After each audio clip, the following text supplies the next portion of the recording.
guys, berjumpa lagi bersama kita Sonjet. Salam sehat, salam sejahtera untuk kita semua. Sekarang posisi kita masih di 8x8. Ini bersama Pak Yosep, Pak Yosep, dan mohon maaf Master Bulungan, Pak Nelson. Guys, bagian akhir daripada progres pekerjaan kita di hari kelima hari ini. Alhamdulillah finish, dan bagian akhir yaitu penyemprotan aroma perangsang birahi walet. Progres sirip sudah aman. Jangan lupa guys, obat hamanya Diamond. Nah ini guys, kita sedikit mereview guys ya. Kita sedikit mereview bangunan ini sudah berproses kurang lebih 3,5 tahun. 3,5 tahun sejauh ini, dan sampai hari ini kita melakukan progres dengan sarang kurang lebih 29.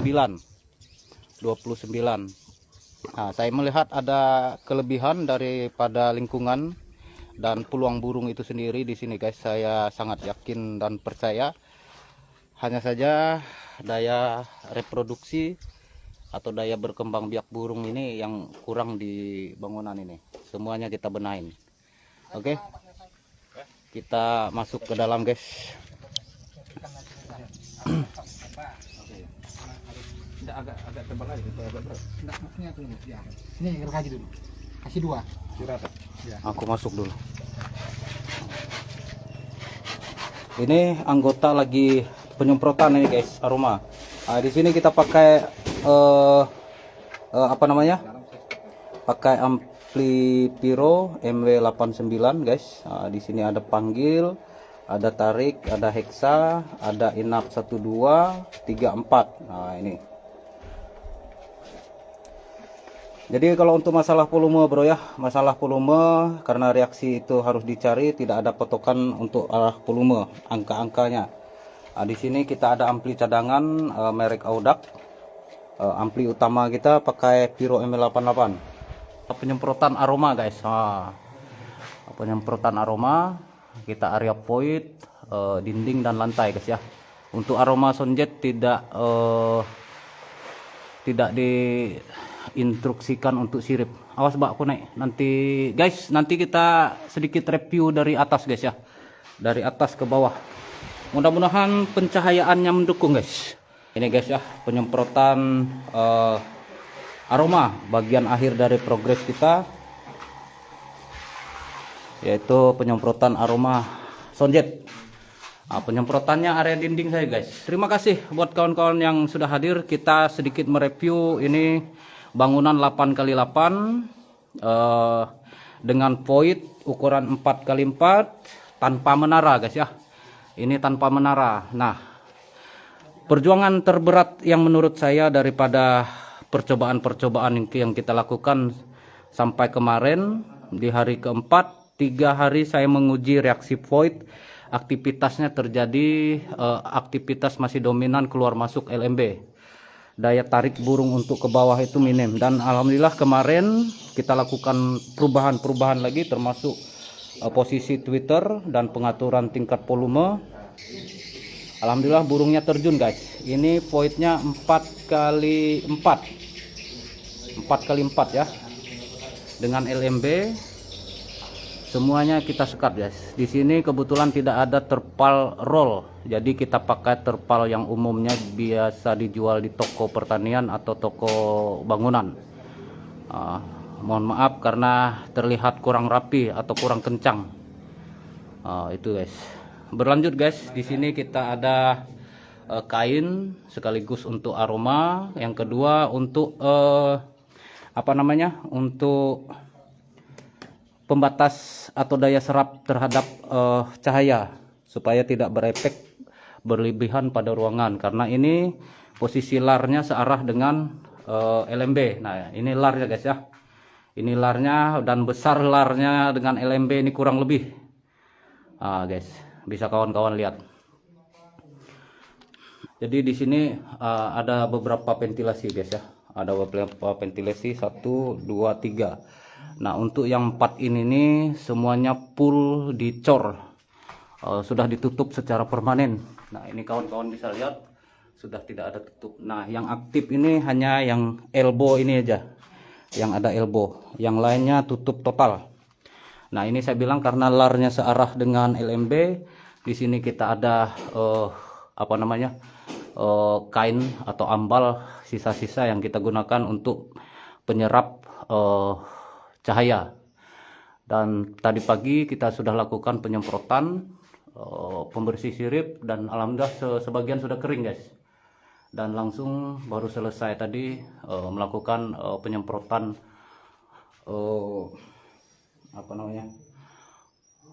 aroma. Nah, di sini masing-masing blok ini guys ya, masing-masing blok ini kita pakai sistem balak 5. Sistem balak 5 hanya 5 biji saja. Nah, ini yang saya bilang guys ya, ini sudah ada burungnya. 3,5 tahun berproses, tidak mungkin saya mengatakan ini jong guys ya, tidak mungkin. Untuk area pit stop ini yang saya namakan area pit stop guys ya. Sedikit agak terang guys, sedikit agak terang untuk jadi adaptasi awal burung. Pengenalan burung awal, ini yang saya namakan pit stop.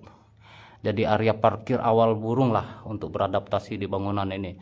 Dan di sini juga sudah ada ruangan untuk reproduksinya guys, atau berkembang biaknya. Nah, ini juga sudah alhamdulillah pagi tadi jam 10 kita lakukan penyemprotan. Alhamdulillah sudah kering siripnya, sudah mantap. Sudah kita lanjut ke bawah guys ya.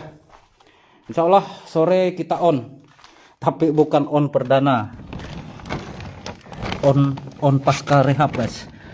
Aduh guys. Kalau di lantai 4 tadi guys, kalau di lantai 4 tadi itu 4 meter, di lantai bawahnya ini 3 meter. Nah, ini siripnya alhamdulillah sudah glowing, masih sama. Dan selama proses pekerjaan kita ada titik-titik adaptasi baru nih guys. Ini masih ada sarangnya guys ya. Ada sarangnya, ya itu ada sarangnya. Ada sarang. Mudah-mudahan 2 tahun ke depan lah untuk pengembangan target pengembangan koloni kita guys. Ini lantai juga masih banyak yang kosong guys ya. Karena lantai ini kita bersihkan biar tahu titik aktif burungnya yang masih aktif.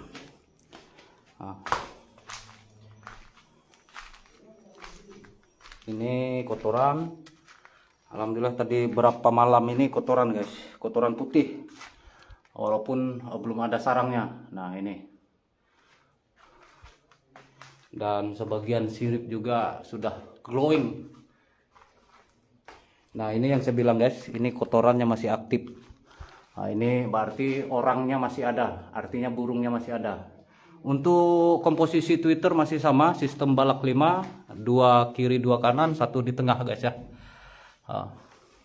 Ini lar kita ukurannya untuk lantai 3 ini ukurannya 120 kali 1 meter, 120 kali 1 meter. Nah, yang saya bilang guys, normalnya untuk posisi lar kita di bangunan 6 kali 6, 6 kali 8 atau 8 kali 8 itu larnya itu sejajar dengan LMB, karena kita utamakan yang gelap itu ada di panjang 8. Makanya larnya biasanya di sini guys. Berhubung dan dihubungkan, ini tidak bisa kita paksakan lar semua ada di area atau sejajar dengan LMB. Nah, di sini juga kita pakai kobel guys ya, Twitter kobel. Ini sirip juga sudah jos guys. Alhamdulillah sudah jos. Ini yang saya bilang tadi guys ya. Ventilasi bagian atas itu sudah kita tutup full. Yang aktif itu hanya ventilasi pipa 2 in ini aja lagi. Pipa 2 in ini guys, pipa 2 in. Kebetulan lingkungan ini yang ada di sini guys termasuk lingkungan yang lembab. Jadi jangan sampai daya embun subuh, daya kabut malam atau kabut subuh itu masuk di ventilasi yang berlebihan dan terkurung di dalam bangunan. Nah, ini juga yang harus kita pikirkan. Masalah suhu jangan hanya berpikir tentang pagi, siang, sore, tapi malamnya juga kita pikirkan. Nah, di sini lar kita guys, di sini ada pembatas lagi guys ya. Pembatas cahaya dari lar ini biar tidak langsung ke lantai dan memantul ke dinding. Jadi kita pasangin sekat pembatas. Mohon maaf guys, kameranya, lampu penerangannya ini bermasalah nih guys.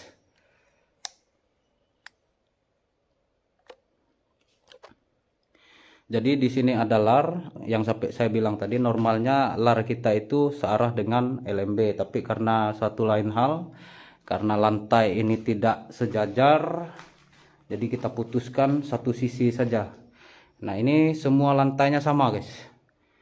Semua lantainya sama, punya selisih papan, punya selisih lantai. Kalau di sini 3 meter, di sana juga 3 meter. 3 meter juga sebenarnya guys, 3 meter. Cuman ada selisih lantainya. Ada selisih lantainya. Jadi tidak bisa kita paksakan lar itu di sini karena berdasarkan reaksi terbang burung di dalam ruangan inap itu kalau radius turun sekat itu sampai 1 meter lebih, menurut saya agak kesulitan. Karena normalnya burung berputar di area ruangan itu turunnya sampai 40 cm aja dari sirip. Kalau siripnya kita fungsikan ini sebagai sekat, terlalu jauh menurut saya. Jadi kita putuskan akses di lar ini di sini guys, posisi menyamping, karena kita menghindari intensitas cahaya pantulan di lantai tadi. Kita pasanglah sekat di sini, sekat pembatas cahaya, biar cahayanya pantulan dari lantai ini tidak lari ke sirip. Dan ruangan ini gelap. Saya tidak mau ada cahaya guys. Karena cahaya itu kita fokuskan di lar saja. Untuk Twitternya guys ya, untuk Twitternya masih sama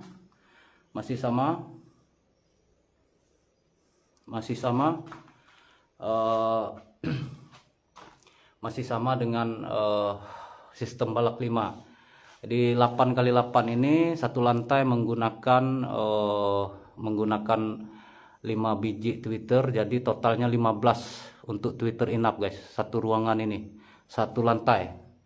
Karena sistemnya yang saya bilang tadi balak 5, 1, 2, 3, 4, 5. Walaupun sering dibilang orang irit-irit Twitter katanya, irit-irit Twitter. Kita punya maksud dan tujuannya guys ya. Karena dalam proses penyetingan inap saya itu memang konsepnya harus nyaring. Apalagi kita di area pemukiman yang lalu lalang kendaraan, jalan poros. Nah, ini kawan-kawan bisa lihat. Nah, kita juga ditemani kawan-kawan yang ada di Bulungan ini guys ya. Ada Pak Nelson. Ada Pak Nelson, mereka juga ingin lihat dan sebagainya, ya kita welcome saja. Dan mereka juga bantu-bantu kita. Nah, inilah kebersamaan kita di dunia walet ini. Saya tidak seperti orang main tutup pintu guys ya. Yang mau datang silahkan. Kita lanjut guys ya. Ilmu walet itu tidak mahal guys. Yang mahal itu proses kerjanya. Yang mahal itu pemahamannya. Ilmu walet itu tidak mahal.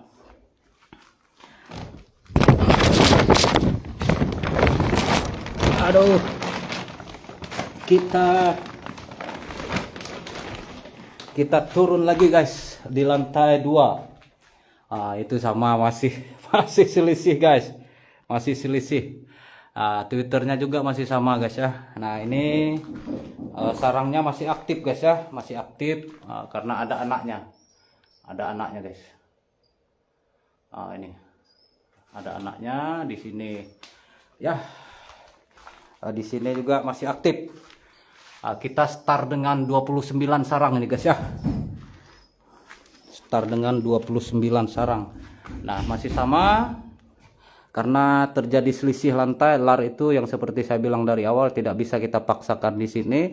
Karena memang berdasarkan reaksi terbang burung di ruangan inap itu biasanya di bawah sirip itu sekitar 40. Sementara selisih lantai daripada lantai atas dengan bawah ini sekitar 1 meter lebih.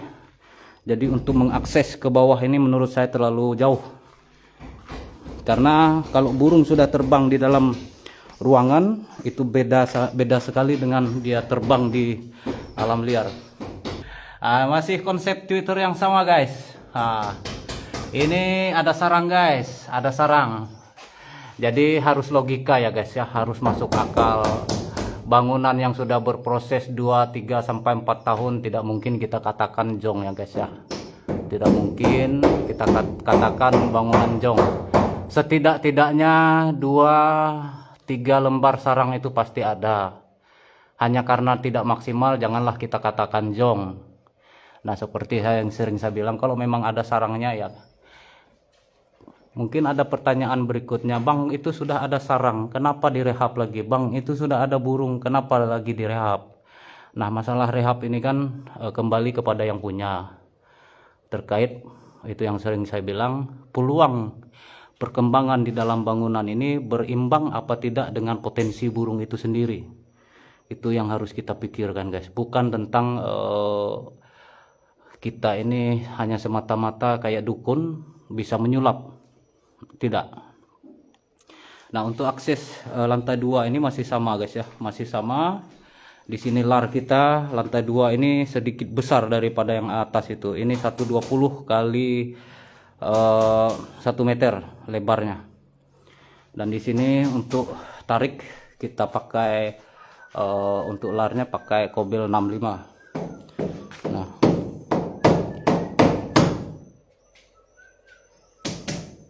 untuk lubang angin bagaimana formasi Gaya Guru? Sebenarnya tidak ada formasi. Artinya kita menutup lubang ventilasi yang ada ini bukan berarti tidak perlu angin ya guys ya. Harus kenali material daripada bangunan itu sendiri. Kedua, kenali volume daripada bangunan itu sendiri. Dan berikutnya kenali lingkungannya guys ya. Kenali lingkungannya. Artinya kita menutup bukan berarti tidak perlu angin. Kita perlu angin, jangan juga berlebihan. Nah, karena ini area sirip, plafon ventilasi ini dekat dengan plafon, jadi saya suruh tutup. Karena ini salah satu angin bocor dan sebagainya itu biasa mempengaruhi daya betah burung. Pindah-pindah, sarang keriput, sarang pecah-pecah atau sarang retak bisa saja terjadi.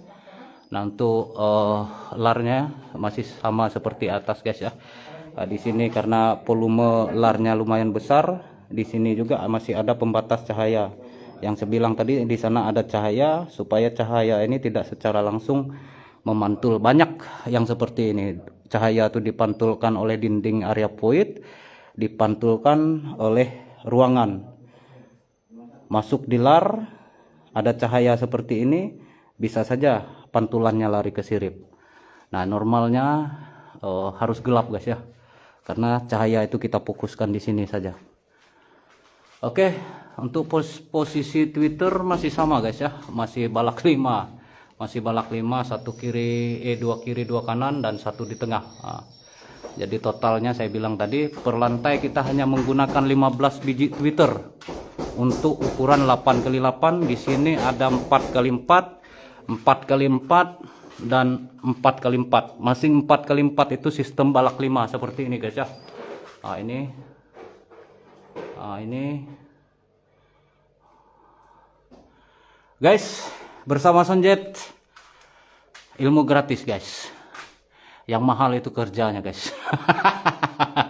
Oke bro, petani walet Indonesia perlu pemahaman guys.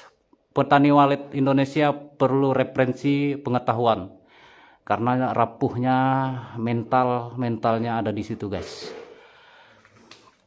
Cukup saja dijadikan pelajaran 2, 3 sampai 4 tahun galau itu karena ingin jadi peneliti tapi gagal. Walaupun kita sudah gagal jadi peneliti guys, jangan sampai gagal jadi peternak walet. Oke, di sini lantai masih selisih guys ya, masih selisih sama seperti atas. masih selisih. Untuk ventilasi atas nih sama, tutup semua guys ya. Jangan ada pergerakan angin di area sirip. Jangan ada pergerakan angin di area sirip karena itu yang mempengaruhi daya betah burung. Terutama bangunan-bangunan yang terbuat dari asbes, dari papan atau yang lain. Kalau untuk beton ini aman. Ingat guys, beton ini ada dua kelebihan. Kalau memang panas, kepanasan. Kalau dingin, kedinginan. Usahakan di luar itu dicat guys ya. Artinya biar material daripada bangunan ini tidak menyerap partikel air. Untung-untung sirip kita berkualitas seperti ini guys ya, masih aman. Nah ini siripnya meranti merah. Kalau daya lembab berlebihan, nah masalahnya ini sirip kita ini siap apa tidak dengan kelembaban yang tinggi itu.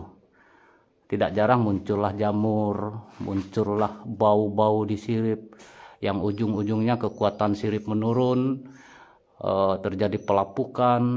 Nah itu salah satu penyebabnya. Karena memang bangunan Walid ini sudah terbatas dari angin, terbatas dari intensitas cahaya. Jadi semuanya harus kita perhitungkan. Kalaupun kita sudah gagal jadi peneliti guys ya, jangan sampai gagal jadi peternak. Sangat simpel sekali guys. Burung suka dia tinggal, tidak suka dia pergi. Yang buat stres itu orangnya. Nah di sini kita ada lar guys, ada lar. Di sini ada tweeter tarik magnet guys ya. Ini yang sudah ada di bangunan ini, jadi kita pakaikan. Nah ini tweeter magnet AX 5000. Kita pakaikan untuk tarik void. Nah ini yang saya bilang. Normalnya lar kita itu untuk ukuran 6x6, 6x8 dan 8x8 itu sejajar dengan LMB yang saya katakan dari live kita yang awal. Karena berhubung dan dihubungkan terjadi jarak selisih di antara lantai ini. Nah, ini lantai yang sebelahnya, maka saya putuskan lar itu ada di sini, tidak bisa dipaksakan atau sejajar dengan LMB. Nah, ini guys ya, ini ada tarik lar kita, tarik magnet masih sama karena lubang kita besar guys. Saya sengaja menggunakan lubang besar, mungkin ada pertanyaan kawan-kawan. Nah bangunan ini termasuk kategori bangunan yang berada di lingkungan lembab ya, dimana saya berusaha mengendalikan kadar air yang ada di lantai dasar ini, karena memang lantai dasar ini lumayan dingin. Lantai dasar ini lumayan dingin karena berada di lingkungan termasuk area yang memiliki kelembaban, karena ada rawa-rawanya, ada sedikit tanaman-tanamannya. Jadi fungsi dari pencahayaan ini biar lebih maksimal, hawa panas ada di ruangan ini guys, untuk mengurai daripada kadar air yang ada di lantai dasar ini. Itu pemahaman saya sangat sederhana. Nah daripada itu guys, kita sama di atas lagi menggunakan pembatas cahaya, karena LMB saya besar. Di sini ada lar yang lumayan besar, tidak jarang cahaya itu sampai di sini. Untuk mengurangi pantulan cahaya itu lari ke sirip, ya kita sekat seperti ini guys ya. Tapi harus dipandu dengan sistem tarik seperti ini.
Terima kasih dan assalamualaikum warahmatullahi wabarakatuh. Salam cerdas, salam waras, salam sonjet.